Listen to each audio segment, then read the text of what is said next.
Al-Mughni itu kitab rujukan utama mazhab Hambali.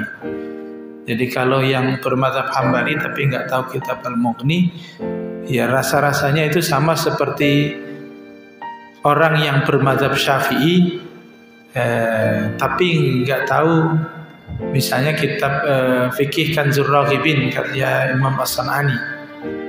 Padahal itu rujukan utama Imam Syafi'i. Karena kalau Imam Syafi'i langsung kita baca Risalah, kadang-kadang terlalu jauh. Kalau kita baca lagi Imam An-Nawawi misalnya, itu masih jauh juga. Baca lagi Ar-Ramili masih jauh juga. Yang dekat di Indonesia biasanya kitab I'anatul Talibin karya Abu Bakar Satta atau kitab Kanzur Raghibin.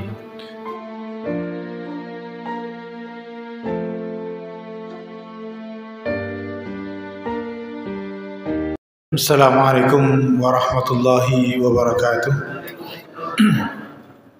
Jamaah salat maghrib yang dirahmati Allah, syukur kehadirat Allah di malam hari ini kita diberikan kesempatan kembali untuk melaksanakan ibadah salat maghrib berjamaah yang insya Allah kita lanjutkan dengan ngaji yang tentu niatan kita nambah ilmu bukan sekedar ngisi waktu luang. Meskipun kadang-kadang ikut ngaji itu ya daripada nganggur, kadang-kadang begitu. Tapi tentu niatnya enggak hanya itu, tapi pengen nambah ilmu agar kemudian amal kita menjadi amal yang ilmiah, bukan amal yang sekedar ritual semata. Salat dan salam telah kita sampaikan pada Nabi besar Muhammad SAW. Kepada beliau kita meniti jalan hidup, dan hari ini kita akan belajar mengenalkan kitab baru. Sembari nanti mungkin baru bawa kitabnya. Jadi hari ini mengenalkan dulu siapa yang nulis, kenapa bahas ini. Jadi kita sudah membahas buku kitab Bidayatul Hidayah karya Abu Hamid Al-Ghazali atau kita kenal dengan Imam Al-Ghazali, yang pesan di akhirnya beliau sampaikan hendaklah setelah ini belajarnya kitab Ihya Ulumuddin. Masalahnya adalah kitab Ihya Ulumuddin itu normalnya dicetak 4 jilid. Kalau Republika mencetak itu 8 jilid. Nah, kalau kita bahas itu tentu tidak selesai-selesai. Nah, kebetulan ada yang sudah meringkasnya. Nah, yang meringkasnya namanya Ibnul Jauzi. Jadi Ibnul Jauzi sudah meringkasnya. Jadi nama aslinya Muhammad bin Sulaiman Abul Faraj Ibnul Jauzi. Jadi kalau ada yang pernah mendengar nama, ada Ibnul Jauzi, ada Ibnul Qayyim Al-Jauziyah, ini mohon bisa membedakan. Jadi kalau Ibnul Jauzi beliau yang menulis kitab Minhajul Qasidin, ya, yang merangkum, menulis mukhtasar dari kitab Ihya Ulumuddin. Karena Ibnul Qayyim Al-Jauziyah, nah ini murid Ibnu Taimiyah. Nah, tapi apa hubungannya kok namanya sama? Sebenarnya ada hubungannya. Jadi Ibnu Jauzi itu punya anak, ada beberapa yang dikenalkan ulama, biasanya ada 2, yakni Ali dan Sibt. Ali Ibnu Jauzi, kemudian Sibt Ibnu Jauzi. Nah, Sibt ini nanti punya anak namanya Yusuf Sibt Ibnu Jauzi. Nah, kadang ditulis Yusuf Sibt Al-Jauzi. Nah, Yusuf Sibt ini nanti nulis kitab Mir'atul Muslimin, dan dia nanti bikin sekolah. Nah, sekolah namanya Madrasah Al-Jauziyah. Jadi cucunya Ibnul Jauzi bikin sekolah namanya Madrasah Al-Jauziyah. Nah, madrasah ini pernah dipimpin atau diasuh pengasuhnya, salah satu pengasuhnya nanti namanya Syekh Abu Bakar. Pengasuh Al-Jauziyah sering disebut Qayyimul Jauziyah. Nah, jadi Qayyim itu artinya ya, kalau kita ya seperti pengasuh, ya Qayyim itu ya mudir. Jadi Qayyimul Jauziyah. Nah, Syekh Abu Bakar punya punya anak namanya Muhammad. Nah, jadi Muhammad bin Abu Bakar itu yang kemudian nanti dikenal dengan Ibnul Qayyim Al-Jauziyah. Jadi Ibnu Qayyim Al-Jauziyah itu adalah anak dari pengasuh Madrasah Al-Jauziyah, yang Madrasah Al-Jauziyah itu didirikan oleh cucunya Ibnu Jauzi. Nah, kira-kira hubungannya begitu antara Ibnu Jauzi dengan Ibnul Qayyim Al-Jauziyah. Jadi agar tidak tertukar, karena saya coba cari terjemahan Mukhtasar Minhajul Qasidin, terjemahan yang Indonesia itu ternyata keliru nulisnya. Jadi ngiranya Minhajul Qasidin itu ditulis oleh Ibnul Qayyim Al-Jauzi. Padahal yang nulis Ibnu Jauzi, bukan Ibnu Qayyim Al-Jauziyah. Nah, nanti saya tunjukkan mukaddimah kenapa diringkas oleh Ibnu Jauzi. Nah, Ibnu Jauzi menulis Minhajul Qasidin itu 2 jilid. Itu rangkuman dari Ihya Ulumuddin. Kalau terbitan dari Darul Kutub itu 2 jilid sekitar 1600-an halaman. Nah, bahas 1600 halaman berat juga. Nah, karena berat juga kita bahas yang mukhtasornya lagi. Jadi ringkasannya lagi. Nah, ringkasan dari Minhajul Qasidin atau yang nanti kita kenal Mukhtasar Minhajul Qasidin yang ditulis oleh Ibnu Qudamah Al-Maqdisi yang dikenal dengan Al-Muwaffaq. Jadi Al-Muwaffaq Ibnu Qudamah Al-Maqdisi. Nah, beliau yang menulis Mukhtasar Minhajul Qasidin. Nah, kitab ini sebenarnya yang nanti insyaallah kita bahas, ini pun kitab saya coba cari terbitan yang paling tipis gitu ya. Ternyata terbitan yang paling tipis yang saya dapat itu masih sekitar Darul Kutub itu nerbitin sekitar 500-an halaman. Jadi saya cari ada nggak yang lebih tipis lagi, karena kalau tahqiqnya yang sudah kesini misalnya Syarh Al-Arnaud kemudian Al-Mahdi itu panjang, tahqiqnya panjang. Tahqiq itu melacak hadis ini sumbernya dari mana. Jadi hadisnya sumbernya dari mana.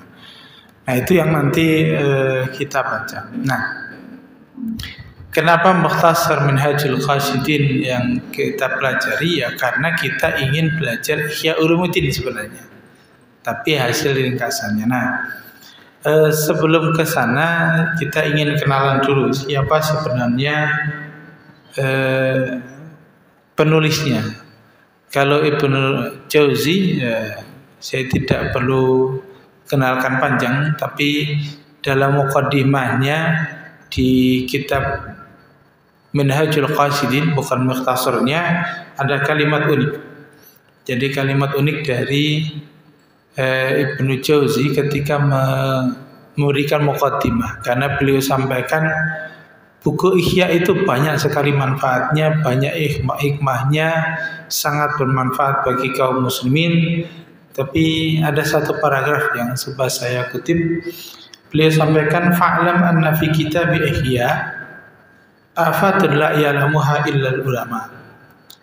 Jadi dalam kitab Ihya itu masalahnya ada afat itu sebenarnya penyakit. Jadi ada sedikit masalah yang tidak diketahui kecuali oleh ulama.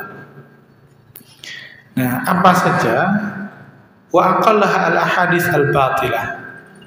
Minimal paling kecil saja, paling sederhana saja beliau sampaikan adanya hadis-hadis yang batil dalam kitab Ihya Ulumuddin. Kemudian wal maudu'ah wal mauqufah, juga ada hadis-hadis palsu, juga ada hadis-hadis mauquf. Hadis mauquf itu hadis yang sebenarnya bukan dari Nabi, hanya sahabat saja bilang, tapi kadang-kadang dianggap oh itu Nabi yang bilang. Itu mauquf. Nabi nanti kalau sampai Nabi yang menyampaikan maka hadis itu disebut marfu. Nah, kalau Nabi nggak ngomong, sahabat nggak ngomong, hanya tabiin saja, nanti disebut dengan hadis matruk. Jadi istilah-istilah ini dalam ilmu hadis, ada istilah untuk menentukan hadis ini disampaikan oleh siapa. Waqad ja'alaha marfu'an, jadi hadis mauquf tapi dianggap oleh Imam Ghazali sebagai marfu'. Wa inna ma naqalaha kama akhtaraha la inna annahu ikhtarah. Jadi apa yang ditulis, apa yang dipilih ini ya harus kemudian dipilih ulang. Wala yanbaghi at-ta'bid bi haditsin mawdu'in, maka hendaklah kita memang menjauhi hadis-hadis yang palsu itu. Wal i'tirar bil lafzil masnu', dan kemudian diganti dengan lafaz-lafaz yang memang sesuai dengan hadis yang sahih, minimal hadis yang hasan atau dhaif, tapi bukan maudhu', bukan hadis yang palsu. Nah, baik Ibnu Jauzi maupun nanti Ibnu Qudamah yang hidupnya nanti di abad ke-7, ke-6 dan ke-7 Hijriah, sebenarnya ini abad kebangkitan kedua ilmu hadis. Jadi kalau nanti kita belajar ilmu hadis, pengembangan ilmu hadis itu pertama di abad kedua. Jadi abad pertama akhir lahirlah ilmu fikih. Ilmu fikih kita tahu para ulama madhab itu.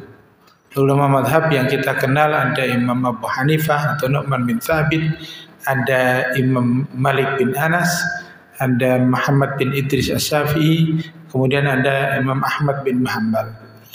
Nah, setelah masa beliau ini fikih kemudian berkembang jadi hadis.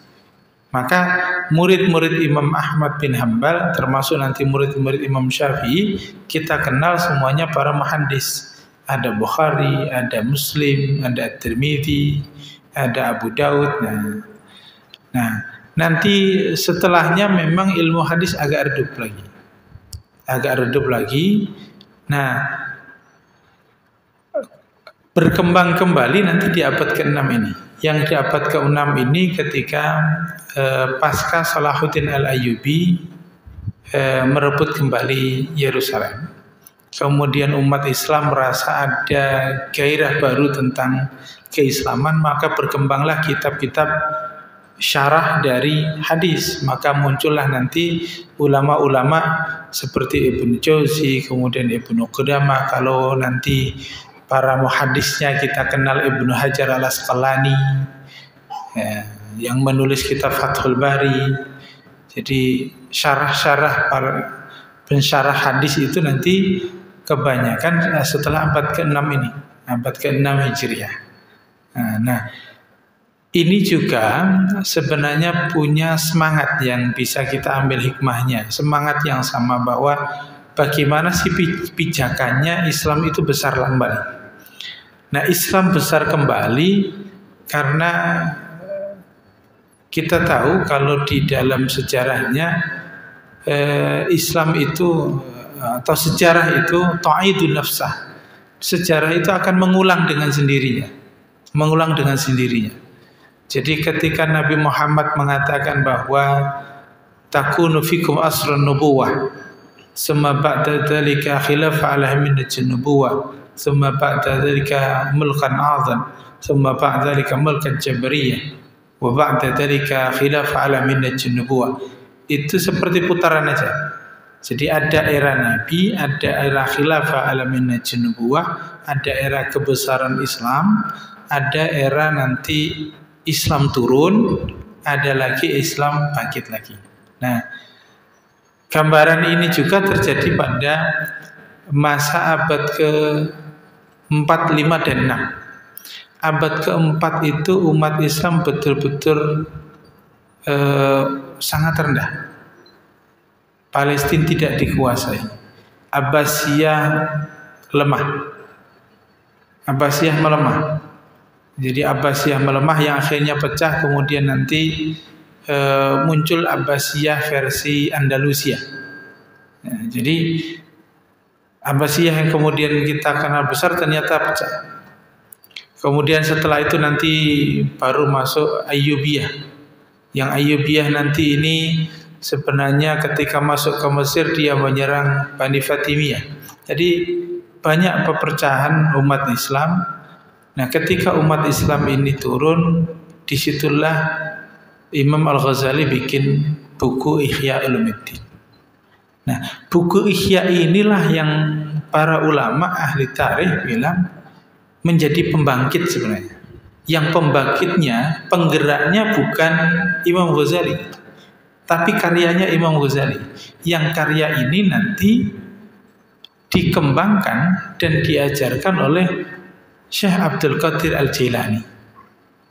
Jadi Syekh Abdul Qadir Al-Jailani inilah sebenarnya nanti menjadi tonggak sangat besar kebangkitan Islam, termasuk nanti dia punya murid Syekh Aqiyuddin. Aqiyuddin ini pamannya dari Salahuddin Al-Ayyubi.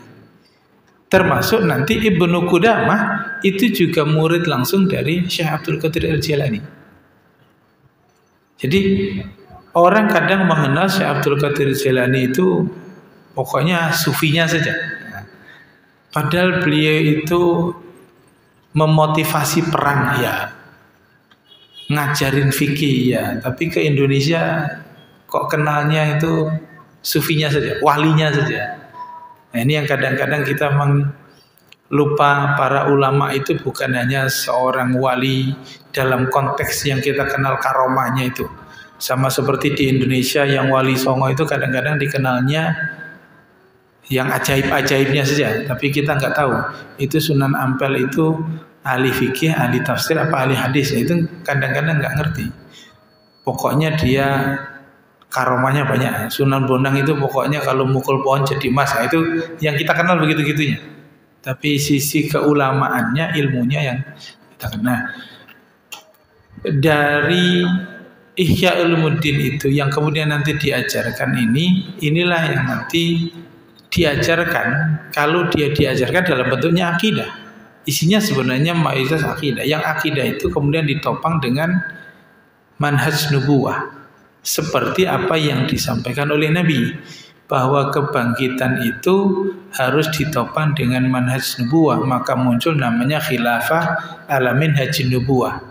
Cuma sekarang kadang orang teriaknya khilafah doang, tapi tidak ada minhaj nubuwahnya itu. Padahal minhaj nubuwah ini, kalau manhaj nubuwah, maka yang dipelajari apa? Yang dipelajari pasti hadis. Tidak mungkin ngomongin manhaj nubuwah yang diajari tasawuf. Tidak mungkin ngomongin manhaj nubuwah yang diajari tafsir. Manhaj nubuwah pasti yang diajarkan hadis.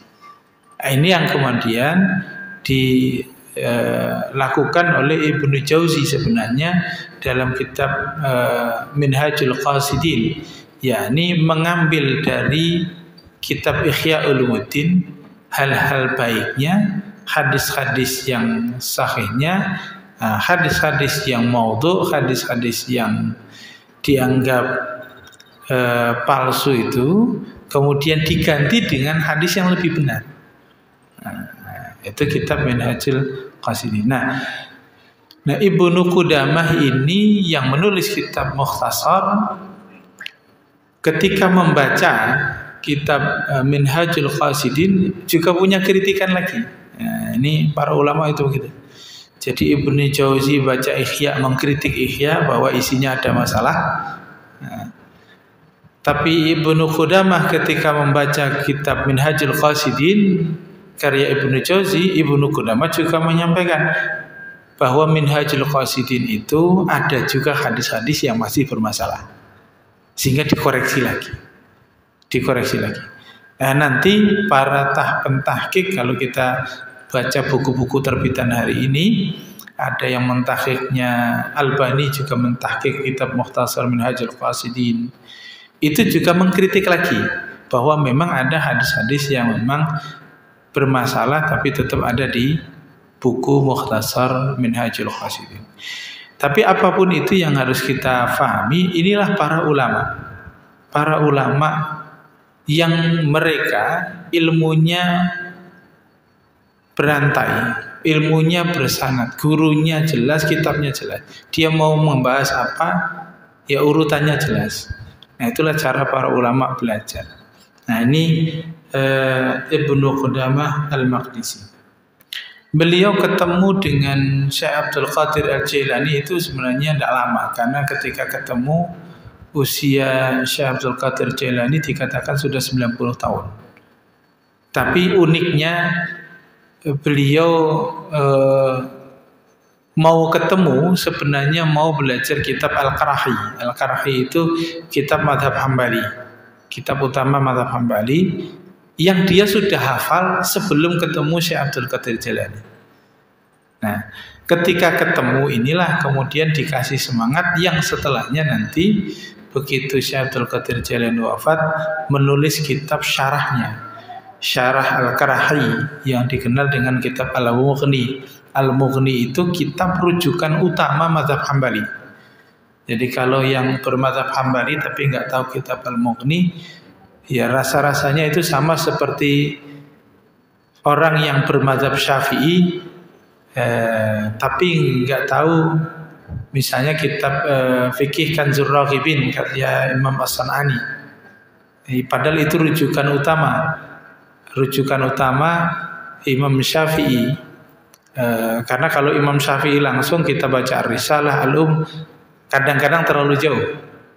Nah, kalau kita baca lagi Imam An-Nawawi misalnya, itu masih jauh juga. Baca lagi Ar-Ramili masih jauh juga. Yang dekat di Indonesia biasanya kitab I'anatul Talibin, karya Abu Bakar Sattah, atau kitab Kanzur Raghibin. Nah, itu rujukan utama mazhab Syafi'i. Nah, kalau mazhab Hambali kitabnya Al-Mughni, karya Ibnu Qudamah. Nah, ini kitab rujukan utama. Nah, saya ingin bacakan beberapa komentar para ulama tentang Ibnu Qudamah. Baru nanti kita baca mukadimahnya sedikit yang memang mengantarkan kitab ini kenapa pentingnya baca. Jadi pertama misalnya Syekh Ibnu Taimiyah mengatakan bahwa setelah Al-Auza'i, Imam Al-Auza'i, seorang ulama tabi'in, di negeri Syam itu tidak ada ulama yang paling ahli lagi kecuali Al-Muwaffaq atau Ibnu Qudamah. Jadi Ibnu Qudamah itu memang seorang alim yang keilmuannya itu semua orang kagum, bahkan gurunya itu bilang kalau mau belajar kepadaku, belajar dulu kepada murid. Nah, itu jarang guru berani begitu. Jadi belajar ke muridku dulu. Jadi belajar ke muridnya itu Ibnu Qudamah. Karena memang sejak kecil sudah banyak menghafal kitab. Kan mazhab bapaknya itu adalah Al-Hambali, dan kita tahu mazhab Hambali itu coraknya sangat tekstual. Karena sangat tekstual, biasanya hafalannya sangat banyak. Kalau mazhab Hanafi itu lebih rasional, biasanya hafalannya dikit, logikanya kuat. Mazhab Hambali lain. Nah, ini yang kemudian nanti mewarnai Ibnu Qudamah Al-Maqdisi yang dikenal dengan Al-Muwaffaq. Kemudian juga Ibnu Salah ini yang menulis kitab Muqaddimah Ibnu Salah, jadi Muqaddimah fi Ushulil Hadis. Beliau sampaikan tidak pernah melihat orang yang sealim Al-Muwaffaq. Nah, Ibnu Salah ini sebenarnya salah satu yang nanti menjadi murid.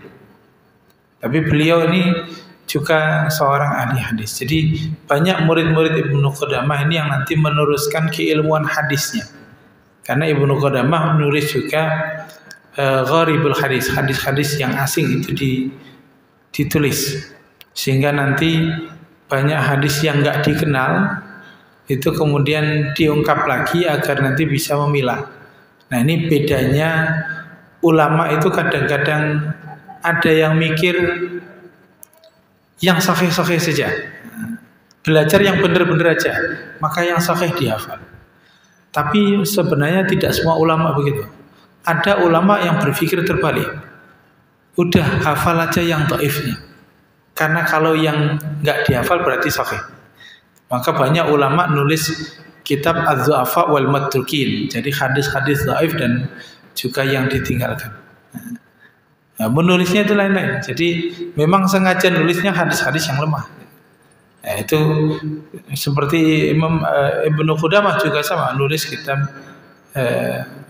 gharibul hadis, hadis-hadis yang asing, itu yang ditulis. Nah, sehingga orang tahu kalau ada di kitab ini berarti hadis ini memang hukumnya gharib, tidak banyak dikenal. Kemudian juga perkataan dari Yusuf Sibut Al-Jauzi, ini cucu dari Ibnu Jauzi. Ini cucu dari Ibnu Jauzi juga mengomentari sosok Ibnu Qudamah yang beliau sampaikan bahwa orang yang melihat Ibnu Qudamah itu seolah-olah melihat sahabat Nabi. Karena seringnya Ibnu Qudamah itu kalau menyampaikan sesuatu qala Rasulullah, apapun yang dia sampaikan itu qala Rasulullah. Sehingga misalnya dalam kitab Al-Mughni itu ketika argumentasi itu disampaikan yang menyelisihi mazhab Maliki, yang menyelisihi mazhab Hanafi, selalu ujungnya adalah hadza ma qadar Nabi Rasulullah. Ini yang kami dasarkan berdasarkan hadis Nabi. Jadi seolah orang-orang itu kalau melihat memang sahabat Nabi itu begitu. Jadi dasarnya selalu Nabi. Nah, itu cara Ibnu Qudamah menyampaikan ilmu.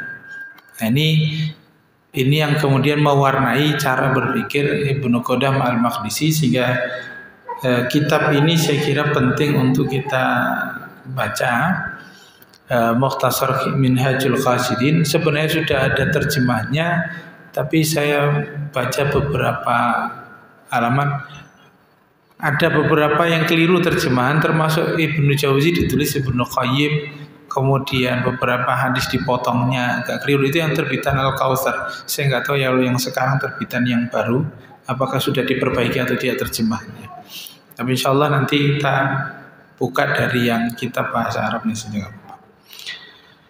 Nah, di dalam muqaddimahnya saya kutipkan 2 paragraf yang saya kira paling penting di situ. Amma ba'd fa inni kuntu waqaftu marrah ala kitab Minhajul Qasidin li Syekh Imam Al-Alim Al-Ahid Jamaluddin Ibnul Jauzi. Ketika aku membaca beberapa kali, maka aku berhenti ketika membaca kitab Minhajul Qasidin ini karya Syekh Al-Alim Jamaluddin Ibnul Jauzi. Kenapa berhenti? Fara'aituhu min ajlil kutub anfa'a. Aku melihat kitab ini sungguh banyak manfaatnya. Wa aktsaruha fawaid, juga banyak faidah-faidahnya. Fa khassara indi bi mawqi'i wa raghibtu fi tahsili wa mutala'ati. Maka aku ingin berhenti untuk bisa menelaahnya, bisa mengambil banyak manfaat atau hasilnya. Fa'alamma ta'ammaltuhu tsaniyah, tapi kemudian ketika aku baca lagi, nah inilah kritiknya. Wajadtu fawqa ma kana fi nafsi, maka aku melihat sesuatu yang aku pikir harus ditambah. Aku pikir harus dikoreksi. Lakinni ra'aituhu kitaban mabsutan. Tapi tentu aku tahu bahwa kitab ini kitab yang sudah sangat bagus, sudah sangat mabsut, sudah sangat utuh. Jadi rasa-rasanya nggak mungkin lagi dibongkar. Fahbabtu an u'allika minhu hadhil mukhtasar alladhi qad ahtawa 'ala al-akthari maqasidi. Maka aku lebih suka bukan ngasih tambahan, bukan ngoreksi, tapi cukup merangkum saja. Nah, ini sebenarnya kalau kita baca nanti ini ketawaduan Ibnu Qudamah, karena nanti Ibnu Qudamah juga memberikan koreksi atas beberapa hadis yang ditulis oleh Ibnu Jauzi dengan hadis yang baru. Wa ajalla muhammatihi wa faidihi siwa ma dzakartu fi awailihi min masail zahirah tata'allaqa bil furu'. Jadi untuk memberikan gambarannya bi fawaidihi, biar manfaatnya betul-betul bisa digapai, bisa didapatkan, siwa ma dzakara fi awailihi, selain apa yang sudah disodorkan, hal-hal yang pertama tadi, artinya kitab ini memang banyak manfaatnya, banyak faedahnya. Tata'allaqa bil furu', yang di situ memang membahas persoalan furu', yakni fikih-fikih yang cabang. Maka kitab Minhajul Qasidin ini jangan dianggap sebagai kitab fikih. Jadi Ibnu Qudamah ingin mengatakan bahwa kitab ini masuk dalam kategori kitab yang membahas tentang nasihat, bukan kitab fikih. Meskipun nanti akan bahas tentang sholat, tentang puasa, tentang zakat, tapi bukan hukum puasa zakatnya, tapi kenapa sih harus puasa, kenapa sih harus sholat. Jadi di situnya. Fa innaha masyhurah fi kitabil fiqh al-mustafidha bainan nas. Karena kalau bahas tentang fikih, itu sudah banyak sudah kitabnya. Dan ini yang kadang-kadang kita terlena. Misalnya kritikan Syekh Yusuf Qaradawi ketika lama di Qatar kemudian balik ke Mesir, karena beliau awalnya dari Mesir. Begitu ke Mesir lagi itu beliau kritik, kok makin banyak orang nulis tentang kitab Toharoh, tentang kitab sholat itu. Jadi banyak sekali perdebatan ditulis lagi, kitabnya ditulis lagi. Padahal beliau sampaikan, Nabi itu nyuruh sholat cuma mengatakan sallu kama ra'aitumuni usolli. Maka kalau pengen ngajarin anak sholat bukan diajarin fikih, suruh ikut, selesai. Pengen ngajarin anak wudhu bukan diajarin nanti 3 kali, udah suruh lihat, ikut. Karena itu yang sederhana. Justru yang lebih dalam harusnya diajarkan, kenapa sih harus sholat, kenapa sih harus wudhu. Nah, kitab Minhajul Qasidin nanti mengarahnya ke sana. Dan kita kadang-kadang lebih sibuk berdebat pada fikihnya itu, tanpa merasa perlu, nggak perlu lah. Yang penting Allah ridho. Padahal bukan yang penting Allah ridho, kita juga harus ridho, sehingga kita senang dengan sholat, kita senang dengan puasa. Idza kana maqsudun minal kitab ghairu dzalika. Inilah yang dimaksudkan dari ditulisnya kitab Mukhtasar Minhajul Qasidin dan bukan yang lain. Walam altajim fil muhafadzah ala tartibi wa dzakar alfadhu bi ainiha. Dan yang tidak dirubah nanti oleh Ibnu Qudamah adalah tertibnya, urutannya nggak dirubah. Bal dzakartu ba'daha bil ma'na wa qasdan lil ikhtisar. Tapi kemudian nanti ada hal-hal yang memang ditujukan saja, mana yang memang tidak perlu, mana yang perlu. Wa bukkama dzakartu fi haditsan aw syai'an yusaran min ghairi in kana munasiban lahu.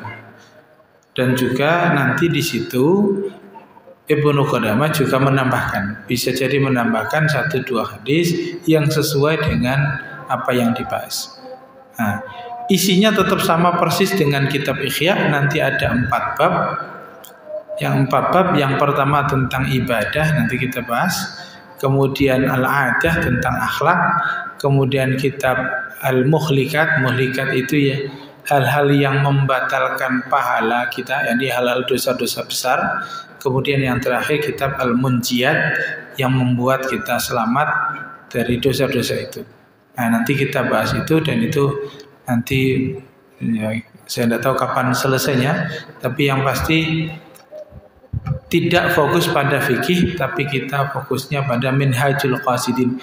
Tujuan qasid itu dari al-qasdu, yakni sebenarnya buat apa sih? Jadi ini maksudnya adalah tangga untuk menuju keislaman yang tinggi, untuk tahu tujuan Islam itu. Nah, itu saya kira sebagai awal. Insya Allah nanti kita sudah buka kitabnya, bahas sedikit demi sedikit kitab Mukhtasar Minhajul Qasidin. Bagi nanti yang pengen bukunya, saya coba cari, belum nemu, tapi yang ada PDF-nya banyak. Kalau PDF-nya ada yang butuh, nanti soal saya kasih. Terima kasih, insya Allah kita lanjut di ya. Minhaj itu dari kata metode, manhaj. Minhaj itu atau tangga. Al-qasidin sebenarnya adalah orang-orang yang menginginkan dekat dengan Allah. Jadi tangga menuju ridha Allah, itu kalau diterjemahkan letterlet. Ya, al-qasidin itu. Jadi al-qasidin orang yang menghendaki untuk datang kepada Allah, bermaksud kepada Allah. Maka kita selalu mengatakan kepada Allah, anta maksudi wa ridhaka matlubi. Itu maksudnya di sini. Maka minhajul qasidin. Nah, nanti kalau memang Ibnu Qudamah tidak bahas namanya, karena nama itu yang ngasih bukan Ibnu Qudamah, tapi Ibnu Jauzi. Nah, kalau bahas Ibnu Jauzi nanti kita bahas itunya. Nanti insyaallah. Baik, saya kira itu Bapak. Terima kasih. Billahi taufiq wal hidayah. Assalamualaikum warahmatullahi wabarakatuh.